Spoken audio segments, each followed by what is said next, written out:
Bonjour, je vais vous présenter Silly, qui est une librairie PHP pour écrire des applications en ligne de commande. Donc c'est une sorte d'équivalent micro-framework de Symfony Console. D'ailleurs, Silly se base sur Symfony Console, donc si vous connaissez Symfony, vous allez retrouver beaucoup d'éléments familiers. Alors pour présenter Silly, je vais faire une petite application forcément en ligne de commande.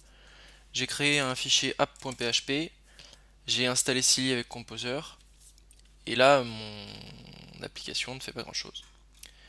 Donc on va démarrer, on va la lancer tout simplement. Là c'est la sortie classique de Symfony, rien de bien nouveau et on n'a aucune commande. Donc l'idée c'est d'ajouter une nouvelle commande. Alors dans Symfony Console, pour ajouter une commande, on va créer des classes à chaque fois, une classe dans une commande. L'idée avec Silly, c'est encore une fois l'équivalent micro-framework, donc c'est de pouvoir créer des commandes directement dans le même fichier.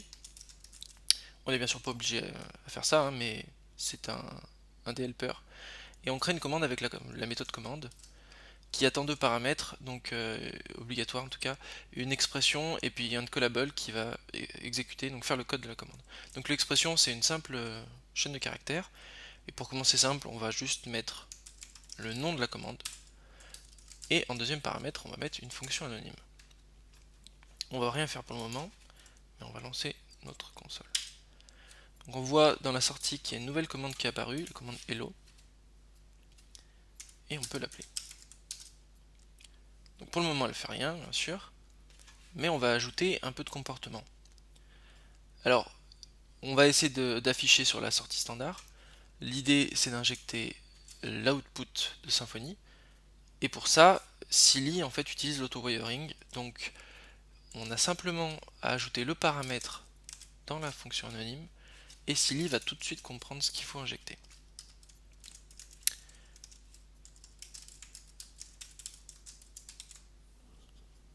Si on relance notre commande, on a le message attendu. Maintenant, c'est bien sympa tout ça, on va vouloir ajouter probablement des paramètres à notre commande. Alors, dans une commande en ligne de commande, il y a deux types de paramètres qu'on peut créer, les arguments et les options. Les arguments, c'est des paramètres qui sont obligatoires, même si on peut rendre certains arguments optionnels. Et les options, c'est plutôt les options du style moins moins help, par exemple. Donc on va créer un argument qui va être le nom de la personne auquel dire bonjour. Donc on va tout simplement nommer ça name, c'est le nom de notre argument. Et pour récupérer ça dans notre fonction anonyme, bah c'est pareil, on va utiliser l'auto-wiring. Et donc on va nommer notre paramètre PHP avec le même nom que notre argument dans l'expression. On va prendre ce nom-là, on va changer quote. Et on n'a plus qu'à donner un nom. Hello Bob. Donc ça marche bien, par contre, l'argument là il est requis. Donc si jamais on voulait faire un argument optionnel, l'idée c'est d'utiliser l'expression pour donner un peu des informations à Silly sur ce qu'on attend. Dire que quelque chose est optionnel avec Silly, c'est d'utiliser les crochets. Ça donne une syntaxe qui est très semblable à ce qu'on peut retrouver dans les man pages ou dans les aides de ligne de commande. Donc maintenant notre argument est optionnel, on peut le fournir ou ne pas le fournir. On peut aussi rajouter des options. Alors l'option, comme le nom l'indique, c'est toujours optionnel. Donc dans l'expression qui dit optionnel dit crochet. Et une option, ça se définit avec le moins moins. Donc, si on fait une option pour parler plus fort, on l'injecte de la même manière. Et on peut faire notre logique derrière. Pardon, j'ai mal nommé mon.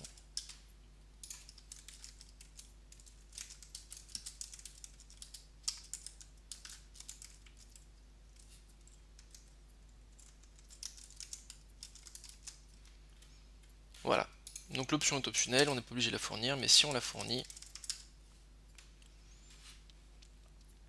on constate ici que c'est un booléen qui est passé, parce qu'en gros soit l'option est présente, soit elle ne l'est pas, donc on peut tout à fait utiliser du typage plus strict, ça marche. Maintenant, il est possible de faire des options qui ont des valeurs. Par exemple, je veux répéter le message un certain nombre de fois. Pour définir à Silly qu'il y a une valeur qui est attendue, on a simplement à mettre le caractère égal. Encore une fois, c'est une syntaxe qui est très proche des aides des lignes de commande. Bien sûr, ce ne sera plus un booléen, et on va renommer notre variable.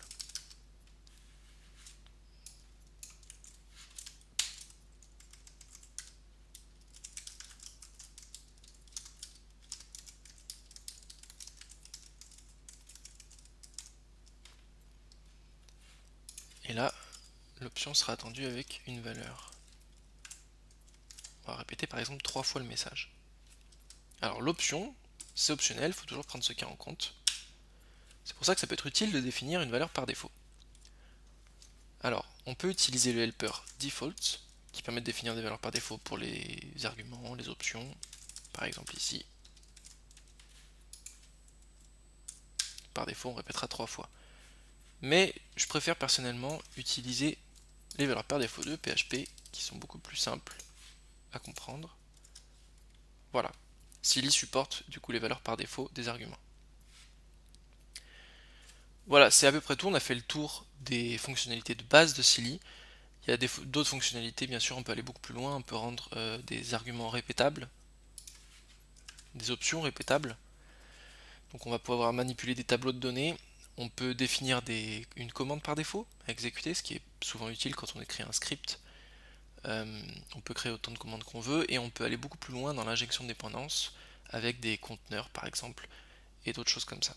Je vous invite à regarder le projet sur GitHub si vous êtes intéressé et je vous remercie d'avoir suivi cette vidéo.